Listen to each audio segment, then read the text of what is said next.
An understanding basketball fan might not have expected much out of the Cyclone women this season. Just 2 returning contributors after a storm of departures to the transfer portal and graduation.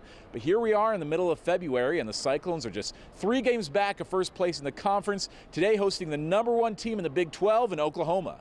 And Eastern Iowa has its fingerprints all over this OU team. City High grad Aubrey Joens comes off the bench. Waterloo West alum Sahara Williams has been a starter in her first season. Even head coach Jenny Baranchik played on Lisa Bluter's very first Hawkeye team in 2000.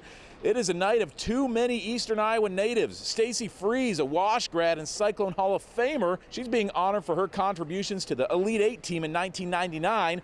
What a cool moment midway through the first quarter. Aubrey and her sister Ashley both checking into the game at the same time, right next to each other at the scorer's table. Maybe should not be surprised that they both got tasked with guarding the other. Another defensive matchup between former Iowa Preps in the post. Williams guarding Audie Crooks. Both were playing at the state tournament a year ago. Crooks puts in the floater to make it a 6-point game, but in the final minute of the half, Aubrey drops in the mid-range jumper and the Sooners build a 14-point lead at halftime. The Cyclones never cut the lead closer than 8 points in the second half.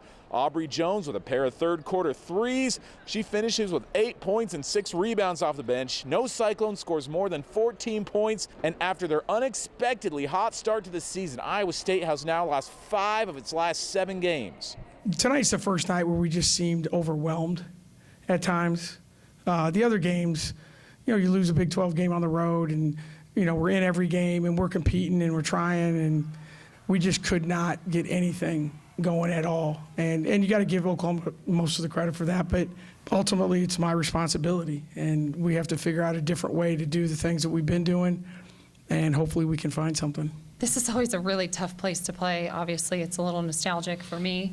To be able to have family, and obviously with Aubrey and Sahara, but it's not a place that you get to win very often. So we're pretty lucky that we're coming away with this one. Honestly, I felt like Aubrey played really well today, and she's kind of had a season where she's come in and been able to do that. And it's not just necessarily whether the 3-ball goes in. I mean, she gets in there and gets rebounds. She gets some hustle plays. She just finds a way. And when she's playing like that, it always sparks us. It's not easy to be able to do that in front of your family and friends, and obviously with a situation from transferring. But at the same time, I felt like she was so huge for us today, and we needed it. The Cyclones now find themselves in a tough position. Just 6 games remaining in the regular season, 3 of which are against teams ranked in the nation's top 10. There are a limited number of opportunities for this team to prove that they deserve a spot in the NCAA tournament for a 6th straight season. Reporting from Hilton Coliseum in Ames, Owen Sebring, Iowa's News Now Sports.